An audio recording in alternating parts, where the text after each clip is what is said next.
La criminalística se rige bajo los afamados 7 principios de la criminalística, los cuales son el principio de uso, principio de producción, principio de intercambio, principio de correspondencia, principio de reconstrucción, principio de probabilidad y el principio de certeza, que son aplicables a las diferentes disciplinas de la criminalística.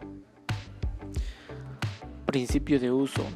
Este principio hace referencia a la herramienta, extremidad o cualquier otro objeto de origen químico, biológico, físico o mecánico que el sujeto utiliza para realizar un hecho que por sus características se sospecha que es un delito. Como ejemplo, para entender la aplicación de los principios de la criminalística de forma sencilla, lo emplearemos con un cuchillo, el cual es un arma blanca punzocortante. Principio de producción. Este principio declara que cuando el autor utiliza algún elemento material de determinada naturaleza, esta necesariamente producirá un indicio o evidencia de diversa morfología, estructura y particularidades que constituirán elementos identificadores de los mismos, además de permitir después la reconstrucción o representación de la mecánica de los hechos. En el ejemplo del cuchillo, puede producir una lesión de diversa morfología dependiendo el modo de uso. Principio de intercambio. En la consumación del hecho, necesariamente se produce un intercambio de indicios entre el autor, la víctima y el lugar de los hechos, o en su defecto entre el autor y el lugar de los hechos. Esto a razón de la interacción entre el autor y víctima con el medio que los rodea.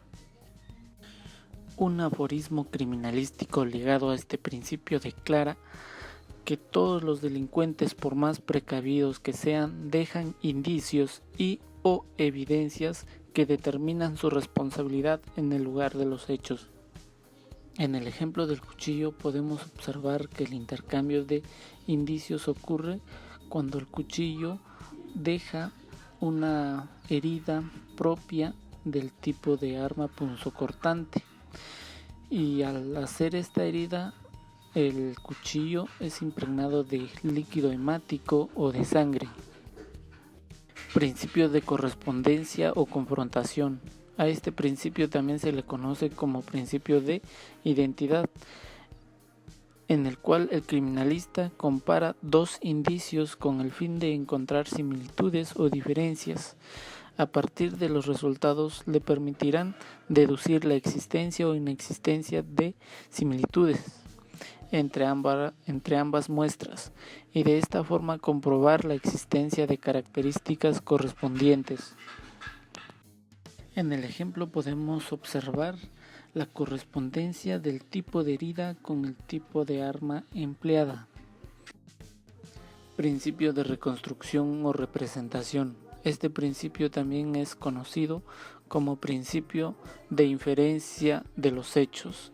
Este principio hace referencia a que el experto en criminalística, una vez analizado todos los indicios de un presunto hecho delictuoso, tanto en la víctima, lugar de los hechos y sospechoso o de los sospechosos, tomando en cuenta la morfología, cantidad, dirección y demás elementos de los indicios, los cuales le permitirán interpretar la dinámica de lo sucedido considerando las leyes de la física, la química y la biología.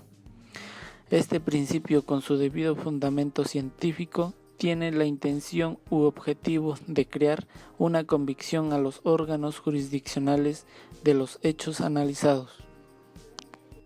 En el ejemplo del cuchillo podemos ver en la imagen la representación más probable del empleo de esta herramienta para producir esta herida. Principio de probabilidad.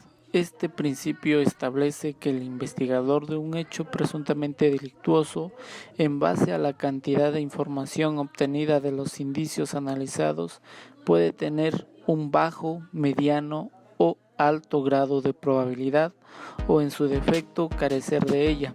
En tal sentido, el experto criminalista no puede afirmar: Esto sucedió exactamente así. Podemos observar en el ejemplo del cuchillo que el cuchillo tiene un alto grado de probabilidad de producir una herida como la de la imagen que un desarmador o destornillador. Principio de certeza. Este principio declara que se pueden establecer grados de certeza en función de la calidad de indicios, cantidad de indicios, la metodología utilizada, la experiencia del criminalista y tipo de hecho investigado. En el ejemplo que venimos manejando, el alto nivel de certeza de concluir que el arma que produjo la herida que se observa en la imagen es un cuchillo, debido a las características morfológicas tanto de la herida como del objeto vulnerante.